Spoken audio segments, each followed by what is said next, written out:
Ang topic natin ngayon ay bulag sa katotohanan. Sa paglalakad ni Jesus, nakita niya ang isang lalaking bulag mula pa nang ipinanganak.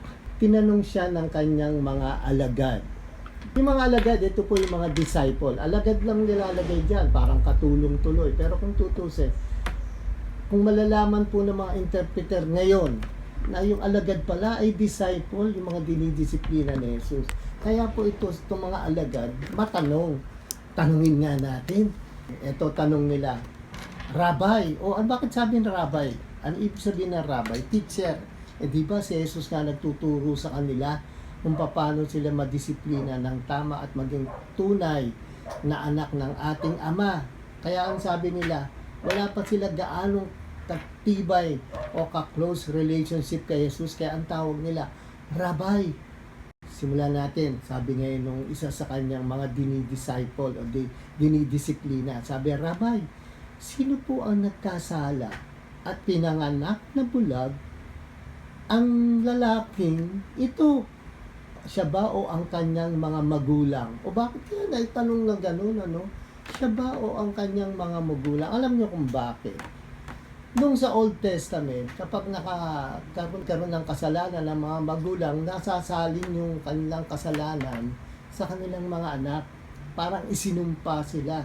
Kaya ngayon, ang alam nila, ang pagkakaalam nila, ay ganun nga. Itong mga bulag na to, o hindi lang bulag, baka yung may mga diferensya sa katawan ng araw, pilay, o bingi, sila yung mga makasalanan. So, tinuturing ng mga panahon ni Jesus ang mga may kapansanan na makasalanan. In fact, kapag dumadaan sila ron, nakikita nila, lumalayo sila, makasalanan yung taong yan.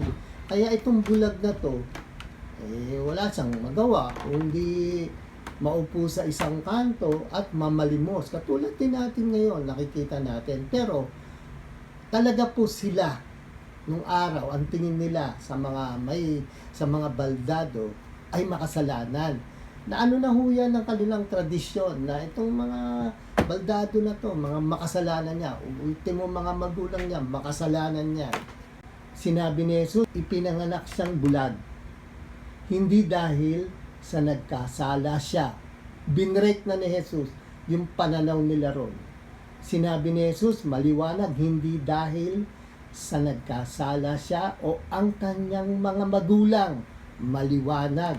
Parang sinasabi niya, tama na yung mga iniisip niyo nung araw pa yan, kundi upang mahayag ang kapangyarihan ng Diyos. Ultimo si Jesus, tingnan niyo, hindi niya masabing kundi upang mahayag ang kapangyarihan ng Ama. Bakit? Hindi pa nila alam yun ng mga panahon na to At early stage, hindi pa na ituturo ni Jesus yan na may Ama kayo sa langit. Kaya ultimo si Jesus, ang sinasabi, mahayag ang kapangyarihan ng Diyos. Yun ang alam nila Diyos ang tawag doon. Sa pamamagitan niya. Sa pamamagitan daw ni Jesus, mahayag ang kapangyarihan ng ating Ama. Kailangan gawin natin ang mga ipinapagawa ng nagsugo sa akin habang may araw pa. Darating ang gabi kung kailan wala nang makakapagtrabaho.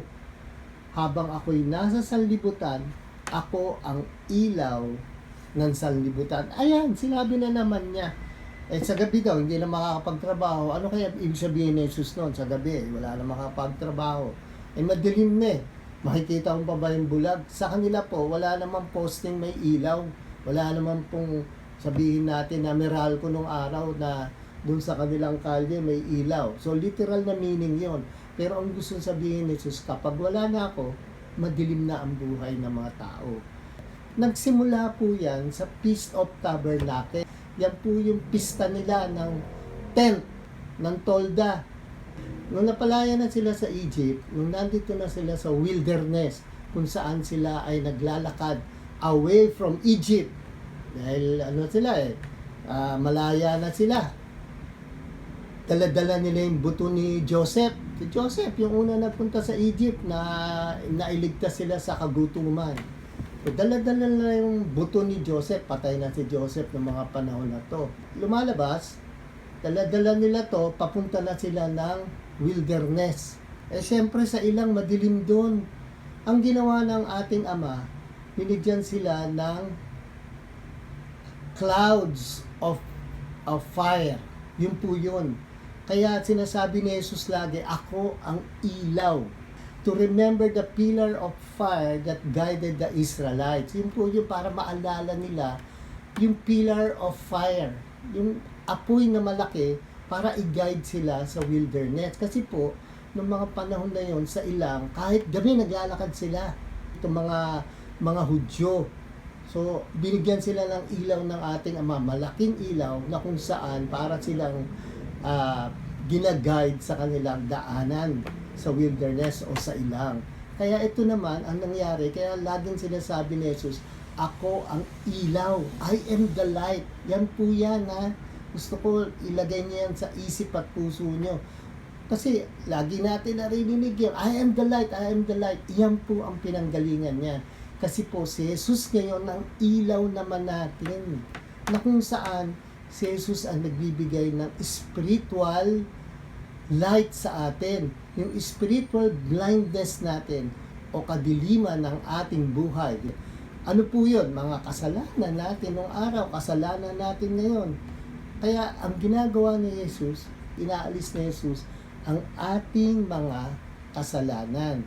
Paano? Pagsuko sa Kanya ng mga kasalanan natin, alisin ang mga dilang nagsisinungaling. Lahat po tayo, maniwala kayo sa hindi, pati po ako, kasama dyan. Pangalawa, yung mga iniisip natin sa kapwa, mamatay ka na sana. Gusto ng mga Pharisees, ng mga Sadducees, mamatay ka na sana, Jesus ka.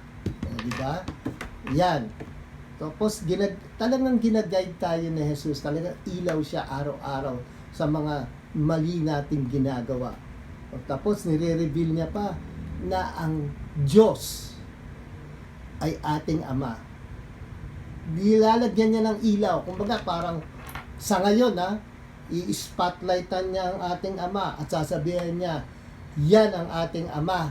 Ama niyo rin yan. Yan. Nagtuturo siya ng love. Yan ang liwanag na ibinibigay niya. Pinapakita niya na mahal tayo ng ating Ama at matuto rin tayo magmahal sa Kanya at sa ating kapwa. Dahil doon, may ilaw at si Jesus ang ilaw, sumusunod tayo sa Kanya. Siya ang ating guide. Siya nagbibigay sa atin ng wisdom. Ano po yung wisdom? Talino na galing sa ating Ama. Pagpatuloy natin yung kwento. Pag sabi nito, dumara si Jesus sa lupa. Iyo. Pero alam nyo ba, nung dumara si Jesus sa lupa, andun yung bulag natural lang sa bulag na marinig niya yung dura ni Jesus. Dahil tuwing may dadaan sa bulag, lilimusan siya or duduraan siya. Kasi po, ang tingin sa kanya, makasalanan. Kaya pagka dumaan ang mga tao sa kanya, makasalanan yan pati mga magulang niyan, makasalanan, mga ninuno niyan, dinuduraan. Kaya magtataka kayo, no? Pag sabi nito, dumura si Jesus sa lupa at gumawa ng putik. Naku, gumawa pa ng putik. Pagkatapos, ipinahid niya ito sa mata ng bulag. Kung tayo yung bulag, oy, anong ginagawa mo? Dumura ka na, tapos gumawa ka ng putik, ipinahid mo pa sa mata ko. Alam niyo kung bakit? Okay lang yun sa bulag. Kasi po yung bulag nung araw, apihin na talaga sila. Dahil nga ang tingin sa kanila, makasalanan. Wala silang posisyon sa lipunan. Wala silang image sa lipunan na mabait sila. Hindi, masama ang tingin sa kanila ng mga tao. Kaya para bang natural lang yata itong duruan ako at lagyan ng putik sa mata. Pero alam niyo ba, nung panahon ni Jesus, ang mga Romano at mga Hudyo naniniwala na ang dura ay medicinal, nakakagaling. Sinabi ni Jesus sa bulag, eto pa, may inutos pa sa Jesus sa bulag. Pagkatapos gumawa ng putik, yari galing sa kanyang dura at lupa, ipinahid sa mata. Inutusan pa ni Jesus, sinabi ni Jesus sa bulag, pumunta ka sa imbakan ng tubig sa Siloe. Siloe, iba naman sa English, Siloam. at maghilamos ka roon. Ito po, tignan niyo po yung pool of Siloe or Siloam. Sipin niyo yung bulag, inutusan ni Jesus. Dito pupunta. Spring water pala to. 3 kilometers from Jerusalem. Wow! So, ibig sabihin, kung nasa Jerusalem sila, lalabas pa siya ng Jerusalem. Para pumunta ng 3 kilometro, maglalakad siya, magkakapa-kapa siya. Hanggang papunta rito sa hugasan ng mga Hudyo bago magtungo sa templo. Tignan niyo po yung sa picture. May makitid na hagdan. Talaga nga naman, malaking sakripisyo ang gagawin nino nung bulag. Diba? Parang, sino ba to? Sige nga, susunod ako. Pagpatuloy natin ang kwento. Ang kahulugan ng salitang Siloe ay sinugo. Sakto, no? Sinugo nga yung bulag dun, ano? Pumunta nga ang bulag, naghilamos doon, at pagbalik niya ay nakakita na. O, tignan nyo, kumilos. Diba? May ginawa yung bulag. Hindi lang basta gumawa ng putik si Jesus galing sa kanyang dura at sa lupa, nilagay sa mata. Tapos, o yun, anong ginawa mo? Ayoko na, dito na lang ako. Ikaw, bastos ka. Binabastos mo ako. Pero okay lang, wala naman akong pagkatao. Talagang makasalanan ako. Yun ang feeling ng bulag. Pero ano, sumunod siya. Makikita nyo na, ay, ito talagang kumikilala kay Jesus to. Bakit? Si Jesus po kinikilala niya at tinuturo niya. At si Jesus, ganun din po. Ramdam na ramdam siguro ng bulag. Wait lang, ibang klaseng tao to ah. Mayroong power to. Sino kaya to? Pero hindi niya talaga kilala yung bulag.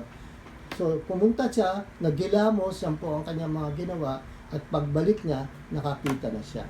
Sinabi ng mga kapitbahay niya, at ng mga nakakita sa kanya noong siya'y namamalimos pa. So, yun pala ang ginagawa niya. Siyempre, wala siyang hanap buhay, namamalimos para makakain siya. Mamamalimos. Sino magmamalimos sa kanya? Sino magbibigay sa kanya? Ay, ang tingin sa kanya, masamang tao siya. Well, siguro may mga taong naaawa, nagbibigay na lang. So, hindi ba iyan ang lalaking dating nakaupo at namamalimos? Parang duda sila, parang siyempre nagkaroon ng mata. Dati ang mata niyan baka pasok o maputi o maitim o wala totaling mata. Sumagot ang ilan, yan nga. Sabi naman ng iba, hindi, kamukha lang. Kaya't nagsalita ang dating bulag. Ako nga po iyon. So yung mga kapitbahay, araw-araw nakikita nila yan pero duda sila. Sino ba talaga to? Bakit iba na itsura? May mata na. May glow sa kanyang itsura na, sa kanyang mukha. Paano kang nakakita? Tanong nila. Sumagot siya, ang lalaking tinawag na Jesus ay gumawa ng putik at ipinahid iyon sa aking mata. Pagkatapos, sinabi niya sa akin, pumunta ka sa Siloe at maghilamos. Pumunta nga ako at doon at naghilamos at nakakita na ako. Nasaan siya? Tanong nila sa kanya. Hindi ko alam, sagot niya. Dinala ng mga tao sa mga Pariseyo ang dating bulag. Bakit? Alam niyo po, lahat ng mga gumagaling sa kanilang sakit, dinadala lahat yan muna sa Pariseyo. Titignan muna, tignan nga natin kung magaling ka na talaga. Lalo na yung mga may ketong nung araw. Siyempre, malayo pa lang, titignan na kung talagang magaling na itong may ketong. Etong bulag, dinala nila, okay, dinala ng mga tao ha, sa mga Pariseyo ang dating bulag. Ito, dating bulag to. Araw ng pamamahinga nang gumawa si Jesus ng putik. Ito na nga. Araw daw ng pamamahinga. Ito na naman yung kanilang mga tradisyon. Araw ng pamamahinga nang gumawa si Jesus ng putik. Bakit? Bawal po gumawa ng ng mga palayok. Mga kababaihan ho kasi noong araw sila yung tigagawa ng palayok. Saan ba galing ang palayok? Sa putik. Bawal yun gumawa. Naku, lagot kayo pagka nakita kayo ng mga Pariseyo, gumagawa kayo ng palayok ng araw. Ito po, araw ng pamamahinga nang gumawa si Jesus ng putik. Bakit isinulat yan dahil nga bawal. At nang pinagaling niya ang bulag at bawal din ng gamot ng mga panahon na yon. Araw ng pamamahinga nila, wala po kayo dapat gawin. Tinanong din siya ng mga Pariseyo kung paano siya nakakita. Kaya't sinabi niya sa kanila, pinahiran niya ng putik ang aking mga mata, sabi ng bulag. Sa harapan ng mga Pariseyo, dinala kasi siya ron eh. Ako'y nagilamos at ngayon nakakakita na ako.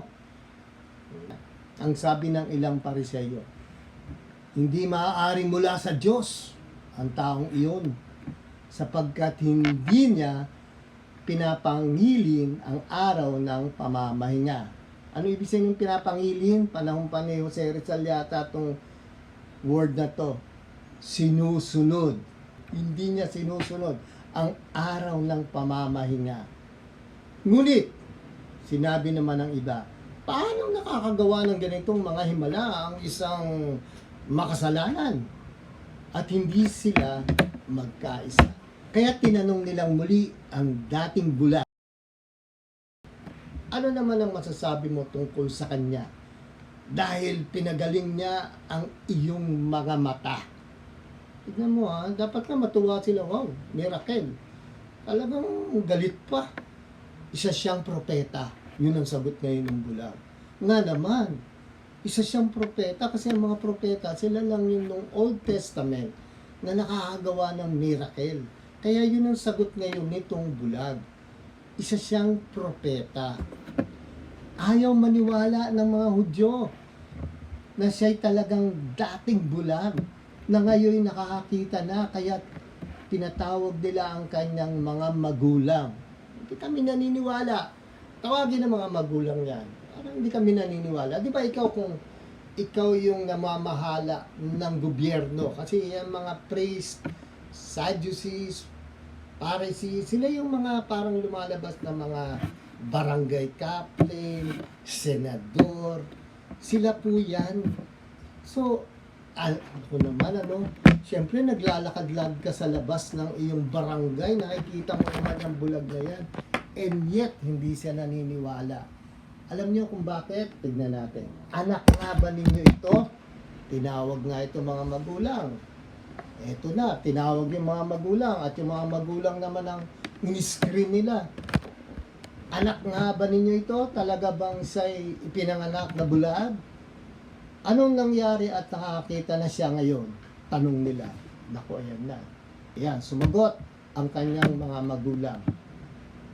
Alam naming anak namin siya at alam din namin siya'y pinanganak na bulag. Ngunit, hindi po namin alam kung ano ang nangyari at nakakakita na siya ngayon. O kung sino ang nagpagaling sa kanya. Para bang ewan ko ba, kesa matuwa, ultimo yung magulang, di ho namin alam kung ano nangyari dyan. Diba? Kung tutuloy, talaga po nakakita na, nakakatuwa naman at yung anak namin nakakakita na. Sumagot naman, yung mother siguro nung bulag, siya nga po ang tanungin ninyo, nasa hustong gulang na siya. Makakapagsalita na siya para sa kanyang sarili. O bakit sinabi kaya yun? Nasa hustong gulang na siya, wag mo kami. Kami yung, ini-interrogate nyo eh. Kami yung tinatanong nyo. Siya na ang tanongin nyo. Nasa hustong gulang na yan. Tignan nyo po, hustong gulang na, pwede na pong sumagot yan. Ganito ang sinabi ng kanyang mga magulang. Dahil sa kanilang takot sa mga pinuno ng mga Hudyo, sapagkat pinagkaisahan na ng mga Hudyo na ang sino mang magpahayag na si Jesus ang Kristo ay ititiwalag sa sinagoga. Ouch! Kaya pala takot na takot yung mga magulang. Wag na kami, yung anak na lang namin ang kausapin nyo. Nasa hustong gulang na yan, medyo may edad na yan, kaya niya sabutin yung mga tanong nyo. Wag na kami, labas yun na kami dyan sa kaso na yan. Kasi naman pala, gumawa na pala ng sarili nilang mga batas. Ito ang dahilan kung bakit sinabi ng kanyang mga magulang, siya ay nasa hustong gulang na, siya ang tanungin ninyo. Alam nyo, ganito yan. Natatakot itong mga magulang dahil ang sasapitin nila, wala na silang ayuda. Iba po, yung mga tithes, dang ginagamit yan. Binibigay, di ba, ilang porsyento binibigay sa mga mahihirap. Eto, considered sila as makasalanan din tong mga magulang dahil may anak silang bulag. Hindi yung sila na-hire sa trabaho. Dahil ang tingin sa kanila mula ulo hanggang paa, makasalanan sila. Ngayon, hindi sila pwedeng bigyan. After 30 days, dun lang sila pwedeng bigyan. Hindi pwedeng lumapit sa templo, ha? Yung mga yan. Kapag ganyan, hindi kayo pwedeng lumapit sa templo o sa sinagoga o sa kapwa Hudyo. So parang ma-isolate talaga sila para silang mga may ketong. Parang ang tingin sa kanila, iyo kayo, kadiri kayo. Alam nyo, para lumapit sila sa mga kahit kamag-anak nila at arm's length. Ang ganun kalayo, dapat isang dipa ang layo. Galit siya sa ginagawa sa kanya doble o triple parusa ng panahon. Yung ginagawa po nila, ayaw po ng mga Pariseo at saka ng mga Hudyo. Kaya pinaparusahan sila pagka dumating ang panahon. Pwedeng alisin sa community. Kumbaga, itapon na yan sa labas ng komunidad natin o sa barangay natin. Alisin na yung pamilya na yan. At higit sa lahat, alam niyo po, ang pinakamahirap yan, pwede silang stone to death. Bakit? May batas na eh. May batas na. Ano yung batas nila? Pinagkaisahan ng mga Hudyo na ang sino mang magpahayag na si Jesus ang Kristo o messenger o tigapaghatid ng salita ng Ama ay ititiwalag sa sinagoga. Marami pala mga benepisyong mawawala. At hindi lang yon. Kapag sinabi mong si Jesus ang nagpadilat sa aking mga mata, stone to death ka. No naman, ang tindi talaga nito mga bulag sa katotohanan na to. Diba? Kasi mga anak ng diyan eh. Mga anak ng mga demonyo yung mga yan eh. Kaya ganyan sila. Muli nilang ipinatawag ang dating bulag at sinabi sa kanya, sa ngalan ng Diyos, magsabi ka ng totoo. Alam namin ang taong iyon ay makasalanan. Sino yung tinutukoy nila? Si Jesus. Di ba na-enkwentro na kasi nila si Jesus eh. Kaya tinawag sila, anak kayo ng demonyo. Ginanon sila ni Jesus eh. Sumagot siya, sumagot yung bulag. Hindi ko po alam kung siya'y makasalanan o hindi. Isang bagay po ang alam ko. Ako'y dating bulag, subalit ngayon nakakita na. Dati akong bulag, ngayon nakakita na. Yun ang sagot niya dun sa mga Pariseo, mga priest, teachers of the law, yung mga may titulo ng araw. Ano ang ginagawa niya sa iyo? Ano ang ginawa niya sa iyo? Sabi nung isang titulado. Paano niya pinagaling ang iyong mga mata? Tanong nila. Sumagot siya, sinabi ko na po sa inyo. Sinabi ko na, ulitin ko na naman. Bingi ba kayo? Diba? Sila naman yung sasabihan nitong bulag. Baka kayo bingi. Parang gano'n, no? Sinabi ko na po sa inyo. At ayaw naman ninyong akong paniwalaan. Bakit gusto ninyong marinig muli? Nais ba ninyong maging alagad din niya? Gusto niyo ba maging disipulo niya para magbago kayo? Nga naman, uulitin ko na naman, tumura sa lupa, kumuha ng putik, nilagay sa mata ko. Hindi. Angats din tong bulag na to, no? Dating bulag. Para sumagot siya ng gano'n sa mga titulado. Sinabi ko na po sa inyo at ayaw naman ninyo akong paniwalaan. Bakit gusto ninyong marinig muli? Nais ba ninyong maging alagad o disipulo din niya? Sana nga, para magbago kayo. At siya'y kanilang nilait. Ikaw ang alagad niya. Kami mga alagad ni Moises. O dati si Abraham ang tinutukoy nila. Ngayon si Moises naman. Kasi napahiya na sila kay Jesus noon. Nung sinabi nilang, galing kami kay Abraham. Yung pala dati, di ba? O, hindi naman pala nakukuha sa komot nasa lipi o lahi ka ni Abraham. Mabait ka na. Totoo po yan. Ngayon, ang binabanggit naman nila ay isang taong pamilyar sa kanila. ikaw ang alagad niya, kaming mga alagad ni Moises. Moises naman. Nalalaman namin nagsalita ang Diyos kay Moises. Ngunit ang taong iyon, hindi namin alam kung saan siya nanggaling. Hindi talaga nila malaman, ano? Alam nyo kasi si Jesus pinanganak talaga sa Bethlehem kung saan doon po ang lugar ni David. Pero hindi lahat nakakaalam dahil nagkaroon ng census doon. Nagpunta sila, walang matirahan si Joseph at si Mary. Doon sila sabsaban. Bakit? Noong araw po, di ba, si David ay isang pastol. Oh. Kaya po doon din siya pinanganak, si Jesus. Kung saan si David ay naninirahan, di nila alam. Sumimple lang para manganak si Mary kasi noong araw sa Jerusalem. Akala nitong mga to, ay sa Galilee pinanganak yan. Hindi yan sa Jerusalem, hindi yan lahi ni David. Kaya hindi sila naniniwala kay Jesus na siya ay galing sa lahi ni David.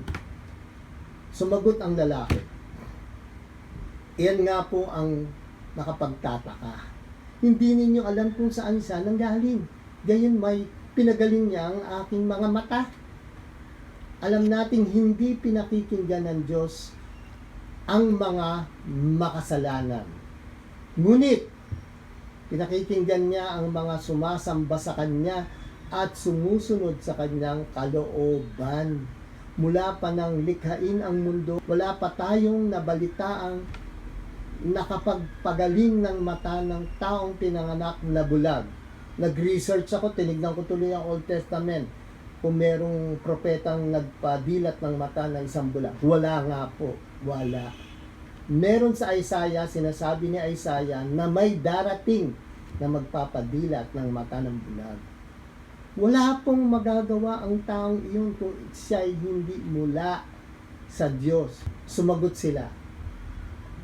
Ipinanganak ng lubos na makasalanan at ngayon nais mo pa kaming turuan. Wow, yabang. Ito mga tituladong to. Siyempre nga naman, aral yan mga yan ng batas. Aral sa batas yan. Wala dyan parang walang alam sa batas. Lahat yan alam nila. Hindi ka lulusot dyan. Ngayon, nais mo pa kaming turuan at siya'y kanilang itiniwalag. Anong mangyayari dun sa tiniwalag? Gutom, abutin niya. Iyo ang tingin sa kanya. Kadiri yan. Imagine, hindi sumusunod sa ating mga tituladong mga bossing. Parang ganun yan. So, paano na yan? Gutom abutin niya, maglalakad na lang siya sa kung saan siya makakakain. At hindi lang yun, pati pamilya niya, pati yung mga magulang niya. For sure, ganun ang ginawa. Tiniwalag. Nabalitaan ni Jesus na ang lalaking pinagaling niya ay tiniwalag ng mga Pariseyo. Kaya't nang matagpuan niya ito ay kanyang tinanong. Nagkita sila nagkita sila. Natagpuan niya yung bulag. Sumasampalataya ka ba sa anak ng tao? Ginuhita ko yung anak ng tao. Alam niyo kung bakit? Ang pag sinabi ni Jesus na ako ay anak ng tao, that is a form of humility. Kababaang loob.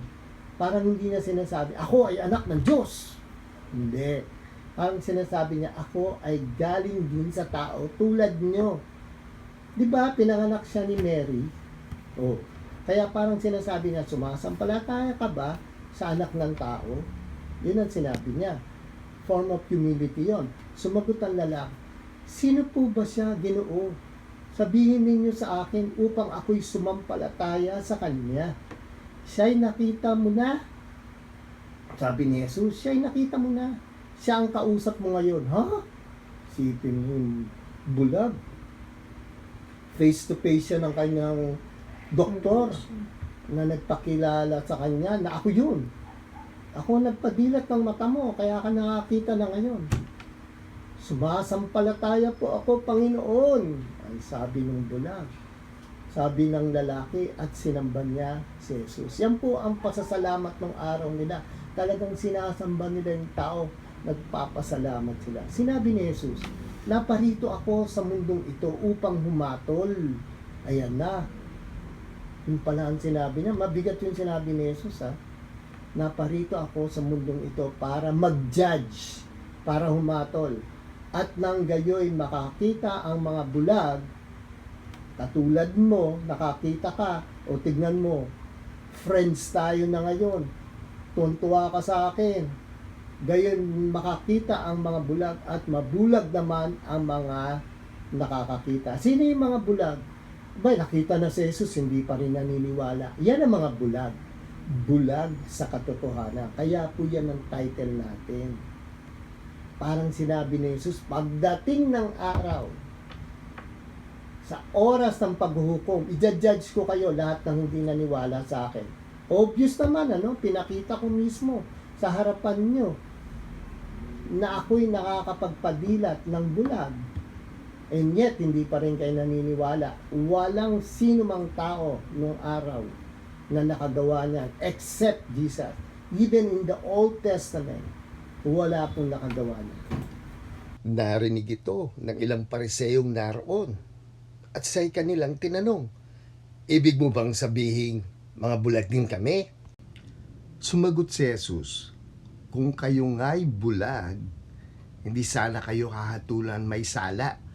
Ngunit, dahil sinasabi niyong nakakakita kayo, mananatili kayong may sala. Ano bang mensahe makukuha natin dito? Ang kagalingan ay maaaring ibigay ni Jesus kahit kanino kung tayo ay mananampalataya at susunod sa Kanya.